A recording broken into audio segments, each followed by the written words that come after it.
So this is going to be my review of The Little Mermaid 2023. Now, the original Little Mermaid is one of the most important Disney animated films ever made. Released in 1989, it kickstarted to what was to me their greatest era, which was the Disney Renaissance of the 1990s. The movie just completely revitalized Disney animation, with its songs, protagonist, story, villain, and of course remembering to be a great movie. There's no shortage of Little Mermaid fans in my life, especially where I work at. 2023's version is part of a long line of Disney live-action remakes, and The Little Mermaid was the next one to check off the list.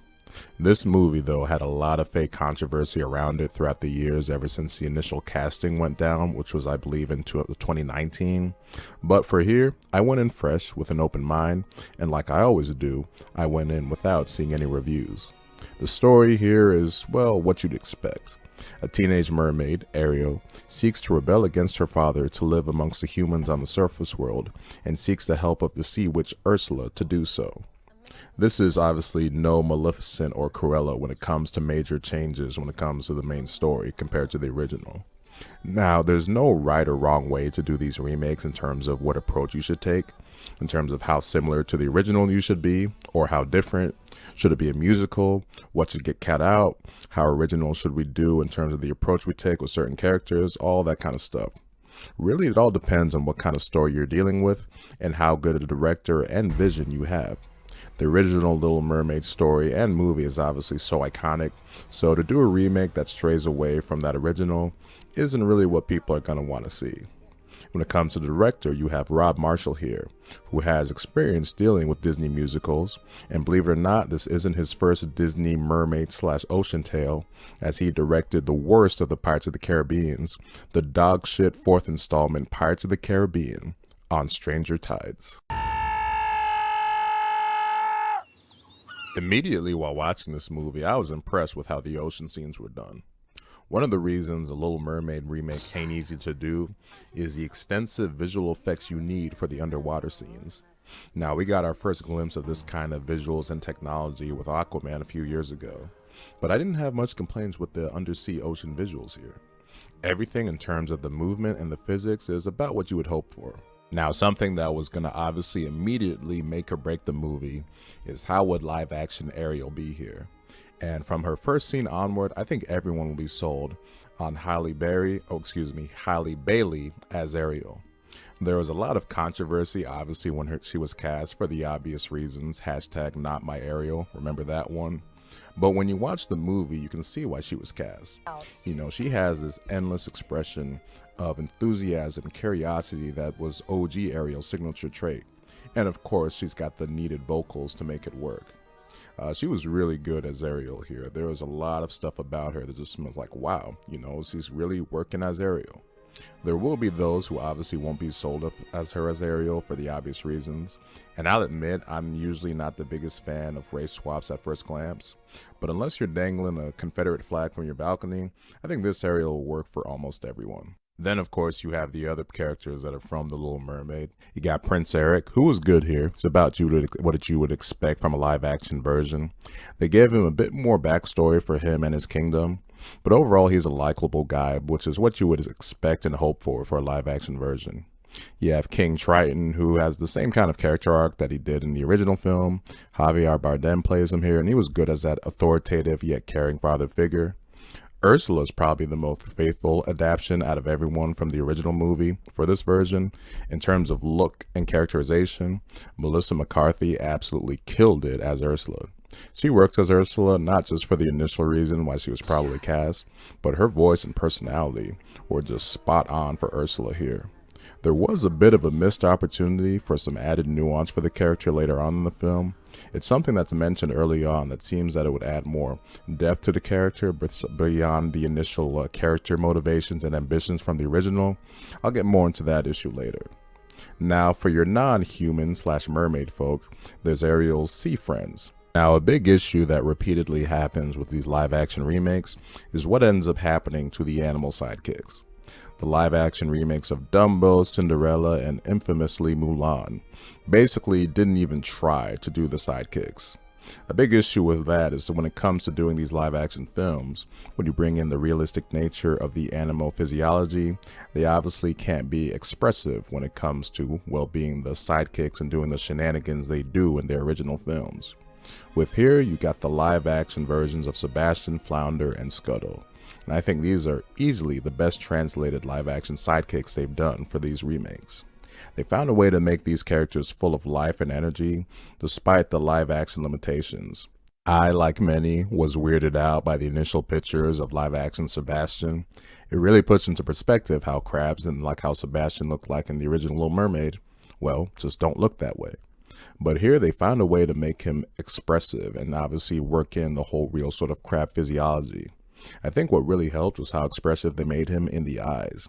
It made a world of difference here, and he really did have some genuine hilarious moments that were from the original film and new to this version, so live action Sebastian really worked here. Live action Flounder is, well, the real looking fish that he ought to be here, but he was fine, sort of similar kind of character to how he is in the original film. Scuttle is the biggest change out of the original sidekicks here. The character is still boisterous and plays the same role in the story, but instead of doing a race swap here, they did a gender swap, where instead of the character being male, she's a female, now voiced by Awkwafina. Now, Awkwafina can be pretty hit or miss for me. Hits would be her voice acting in Raya and the Last Dragon or her role in Jumanji 2. A miss would be a lot of her humor in Shang-Chi and the Legend of the Ten Rings. I liked her in this though. Her voice and personality definitely suited the boisterous nature of Scuttle. As a whole, these sidekicks' shining moment was definitely the Kiss the Girl sequence. The way they worked together to set the mood in that scene was just fantastic there. And speaking of songs, I loved how the songs from the original film were done here. Among the reasons, or many of the reasons, that The Little Mermaid is so iconic, the original film, is for its great music, which obviously puts a lot of pressure on a live-action version to deliver on those songs. Part of Your World, Under the Sea, Poor Unfortunate Souls, and Kiss the Girl deliver on what you would want to expect from them in the live-action version. Under the Sea was probably the trickiest out of all of them to pull off, because of the more cartoony elements of the original, like a fish playing instruments, that obviously doesn't translate to a real-life film, where you can't have real fish playing instruments and whatever. But they still managed to make the sequence lively and have the same kind of fun and energy that original version have. Kiss the Girl is arguably the best sequence in the whole film. The whole scene is fantastic. They make a great dynamic between Ariel and Eric in the scene, and as I mentioned, the sidekicks really get to shine in that scene. Now, those are the songs from the original movie, but this movie provides 3 additional songs to the mix. One of them is basically the equivalent of Evermore from the live-action Beauty and the Beast. It was okay, I didn't love it, but it came in a part of the story that makes sense for where it was showcased. The best addition definitely was a new song for Ariel that puts into perspective her seeing the sort of human world really for the first time. As some pointed out to me later, that in the original film, Ariel, for as good of vocals as she only has one song, and that's Part of Your World. So here, it's nice that they were able to give her another song because Hadley definitely has the vocals to pull off the vocal work needed for Ariel singing. And then there's a new song for, wait for it, Scuttle. This song will be very hit or miss for people, as it's a very kind of out there kind of song. It came at a very unexpected point in this film where I was definitely not expecting a song, and the song itself, well, there aren't really words to describe it. I'm still happy it was there because it was definitely entertaining at points, not in the way that I think it was intended to be, but it definitely got me thinking. And you know what, the more I'm thinking about it, it is kind of catchy, but there are some stuff in that song that will definitely turn off people and be like, all right, this is kind of trying a little too hard here. But like I said, I've heard sort of mixed opinions about what people think about that song in general. Now, this movie, in terms of runtime, is 2 hours and 10 minutes without the credits, which is about 45-ish minutes longer than the original film. Most of this film's best new additions come during Ariel's time as a human. One of the best scenes in the entire movie is an extended sequence where Ariel and Eric first bond in the library. It's a great sequence that really does build the proper connection between these two. Scenes like this really just help and make the movie that much better. For all the good things the movie had going, the main thing that I was oddly underwhelmed by here was the final climax. By the end, when it got to the climax, the movie seemingly ran out of all creativity at that point and really did just do a carbon copy of the original film, to where you just line it up shot for shot, and it's basically the exact same thing with one little difference. But when it did that, it actually ran into the same issue that the original Little Mermaid had for me, and that's that the final battle / villain defeat isn't anything that's really character based, it's all just spectacle. It still looked good in live action, but I was disappointed because, as I mentioned earlier before, the movie seemingly teased some nuance for Ursula at the beginning of the film, and at the start of the final confrontation, it seemed like the movie was going to go in that direction, to be like, oh, this is going to be something a little deeper right here. But then, unfortunately, it was dropped. But like I said, the effects on what you would want to see from that final confrontation did look good. The ultimate ending for the film is done very well here, and wrapped up what was just a surprisingly really good remake. Like Peter Pan and Wendy, this movie had a lot of fake controversy around it, but I went to it with an open mind, and ultimately I got an entertaining, reimagined version of the original Little Mermaid that provided stuff that makes the original a classic, and some surprisingly good new additions that worked in giving this movie an identity of its own, unlike something like, let's say, the live-action Lion King. For me, The Little Mermaid 2023 would get an 8 out of 10. From almost everyone I've talked to, they felt the same way, to where they had a lot of fun with this film. You know, it's a film I think that's going to surprise a lot of people. There's going to be a lot of people that enjoy it, and from different perspectives. From people that really like The Little Mermaid, you're going to get to see a new version that really sort of brings to life what you want to see, some new additions and whatnot.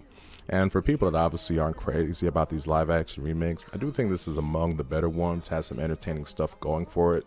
But unless you're just that determined to hate it, you probably won't like it. But at that point, why are you paying to see it anyway? So that does it for another live action remake. And so the next remake on the hit list is the live action Lilo and Stitch. Oh boy.